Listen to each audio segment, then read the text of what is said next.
My name is Gerd Masselink. I'm a marine scientist from Plymouth University. I've arrived in Plymouth about 20 years ago, and I've studied coastal processes in Cornwall and Devon for the last 20 years, particularly looking at extreme storm impacts and post-storm recovery of the beaches and the dunes. Sort of the last 10 years getting increasingly into studying the effect of sea level rise on coastal environments, involved with the Making Space for Sand project that Jolyon talked about 6 weeks ago.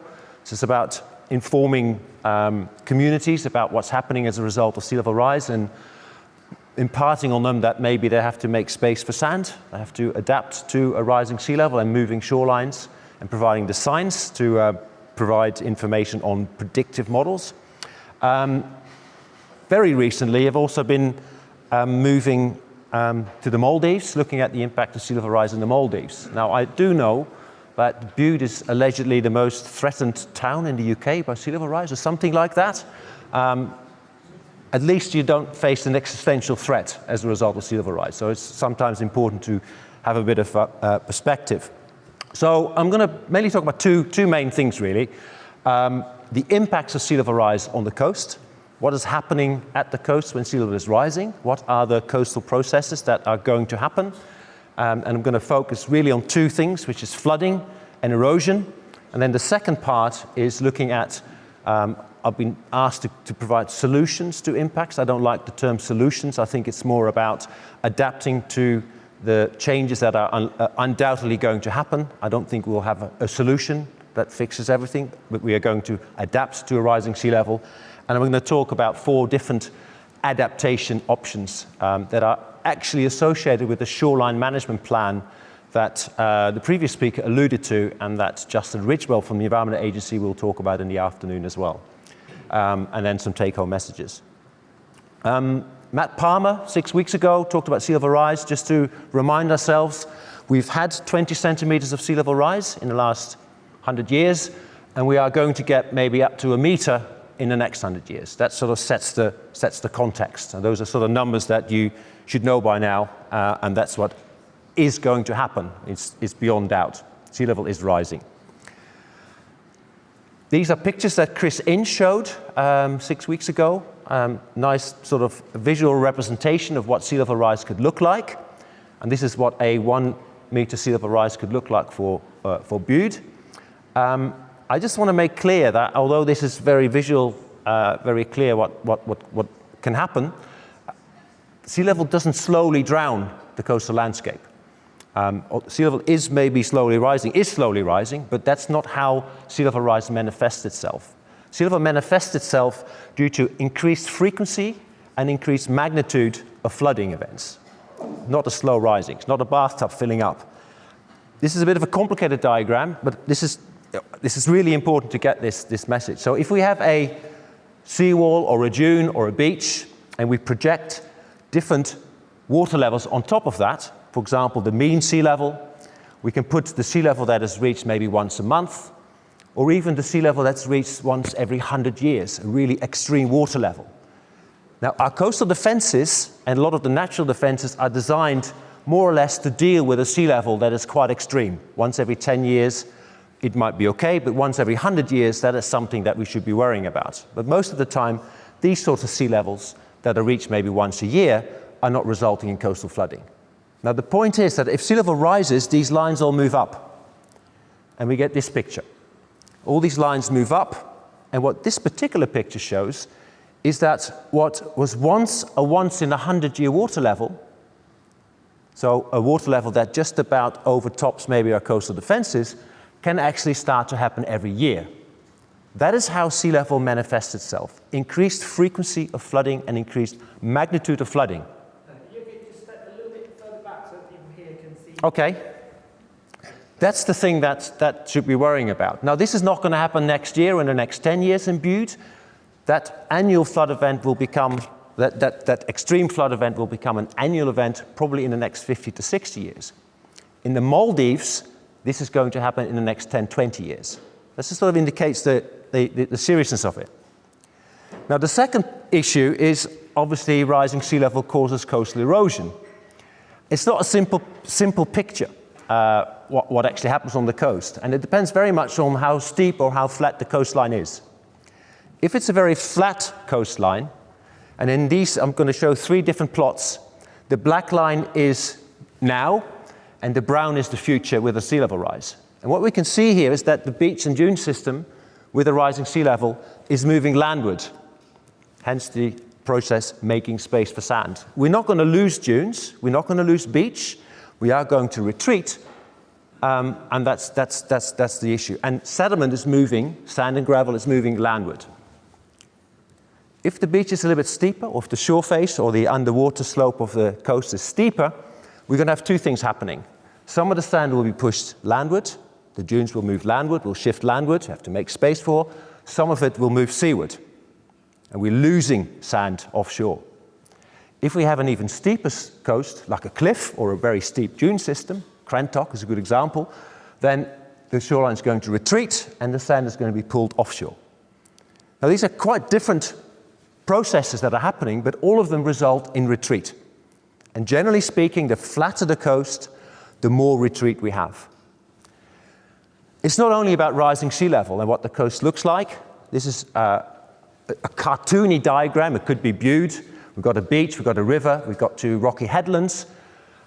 All I want to say is this, that these arrows that are on this diagram represent movement of sand and gravel. Sand can come to the beach, sand can leave the beach, the river can bring sand to the beach, the dunes can deliver sand to the beach can deliver sand to the dunes. These sediment transport pathways are really important in helping a beach or a coastline adapt to sea level rise. The more sand is coming into a system, the better. So it's not just about rising sea level on a slope, it's also whether sand is moving into the system or leaving the coastal system. So sediment pathways are really important. Now, solutions, I don't really believe in a solution, but I do believe there are different types of adaptations that can help mitigate the adverse effects of sea level rise. And I see this, there's a toolbox with different adaptation tools in it. And different adaptation tools are suitable for different problems. I'm going to talk about 4 tools. First tool would be do nothing. Now, do nothing, you may sound, that is not a tool, but actually doing nothing is also, actively doing nothing is also a decision that you can make. These are 2 examples of areas in the southwest where do nothing is the policy, is the shoreline management plan policy to do nothing. This section on the North B Sands coastline, these people are living here, they've lost access road, they can't drive to the beach and to their houses anymore. It's a do-nothing policy, so what happens here is the people drive across the beach to their houses. But it's clearly doing nothing is worth it because it would cost too much money to do something about this by doing an intervention, and they've left it there. Here's another example, houses on the cliff, do nothing. Generally, lots of houses on cliffs have a policy of do nothing. As soon as houses start falling into cliffs, off the cliffs, often the do nothing changes into something, do something, because people start complaining about it. Why are we not being protected? Something might happen. So do nothing sounds great, makes sense often, but it's quite difficult to implement when properties and infrastructure are at risk. Hold the line is another policy that's mostly done when something that is of value is at risk. There are 2 ways of holding lines. One is with hard engineering structures. This is the village of Tor Cross. After the 2013-14 storms, the seawall started to sort of lean forward, started to fall into the sea. It was a policy of holding the line, so the EA spent a lot of money shoring up the coastal defences to make sure that this particular line was being held. Once you decide to hold the line, you've got to maintain that line as well in case of damage. So there's a cost implication there. And this is a beach nourishment, a soft engineering solution to protect the cliffs near Bacton. There's a gas terminal there that was falling into the sea. It was a lot of risk. That line had to be held. Rather than building a very expensive seawall, they decided to put sand on the beaches. So these are 2 types of hold the line adaptation options that you can implement to stop the erosion and potentially stop the flooding. Managed retreat or managed realignment is another adaptation tool. I like the term managed retreat, but it sounds defeatist, so people have changed the name into managed realignment. It's the same thing. It's basically setting yourself back from the sea. Let the sea take whatever you want it to take. Don't spend any money on holding the line, not doing nothing, but actively retreating. Now, it's a great example here of the Steert Peninsula in Somerset, 5 minutes, where this was done by breaching former defences, buying out the farmer, and reintroducing the sea into a previously reclaimed marsh area. Often this is a win-win situation. I mean, the farmer's happy, he gets money. It's great for the environment. So from a sort of an agricultural field, it becomes a nature reserve. You're creating buffers for flooding events. Sometimes you enable sand to be liberated from these areas to benefit other coastal areas. So this sort of managed retreat is really often a very good idea. Managed retreat for Bude, is that an option? What would that look like? Well, that would really look like retreating bits that are sort of underwater and actively retreating, getting rid of your car park, moving it back, moving your houses back. That would be what managed retreat looks like. And it may be a sensible way forward, it may not be. It's certainly a more sustainable solution. It has implications, generally it's positive implications. Once you retreat from the coastline somewhere, you're actually benefiting other areas. You're helping other areas. It requires something called accommodation space. This is a really important term. It's linked with this making space for sand.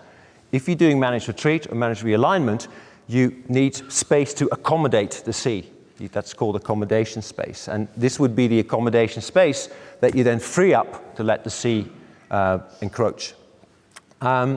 It's really challenging to implement.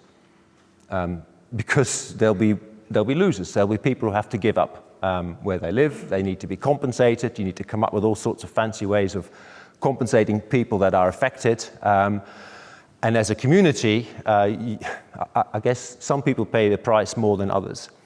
And it needs community buy-in and at a large scale to do this.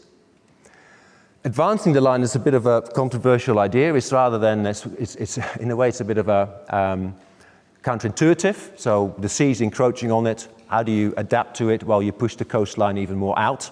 It's not as crazy as it sounds. It's what they've tried to do at the Dawlish Railway. The Dawlish Railway fell into the sea in 2013-14. What was the solution that the engineers came up? Well, we pushed the coast out, further out to sea, and make space for the railway, which is a crazy idea. Subsequently, it basically said that, no, we're not going to do that. It's a stupid idea. But advancing the line is happening quite a lot in the Netherlands. 20 million cubic meters of sand dropped on the coastline to push out the line. It feeds all the other beaches. It creates recreational area. It creates nature reserves. You could maybe not surprised that this is really good for dredging companies. And maybe you're not surprised that Haskoning has identified 20 areas in the UK where this would be a really good adaptation tool, including Penzance. But it's a novel sort of thing. It's very positive for areas neighboring these sorts of sites, but it's very, very, very expensive. That was 200 million euros. So you sort of work out. Now, I want to briefly say two other things. They're not like things that are in the shoreline management plans as adaptation tools. It was mentioned earlier, coastal change management areas. I always feel, and I'm sure you'll agree, that prevention is better than the cure. The reason you are here is because infrastructure is being threatened by a rising sea level. If you would have allowed a buffer zone between the sea and your infrastructure, you wouldn't be sitting here, because that wouldn't be a problem, erosion. Erosion is only a problem if there's infrastructure in place. This is the coastal change management area of Newquay. Newquay is the only place in Cornwall that have actually got this approved in their local neighbourhood plan. And it does have teeth. It basically means that you're not allowed to build anything in the pink area. Extensions to existing buildings, not allowed. Temporary structures, yes, but nothing new. Which basically means you're not tying future generations into dealing with the impacts of climate change and sea level rise. If our forefathers were more insightful and had done this like 50 years ago, you wouldn't have the problems that we're having now. So I think this is something you can influence, like the previous speaker told you.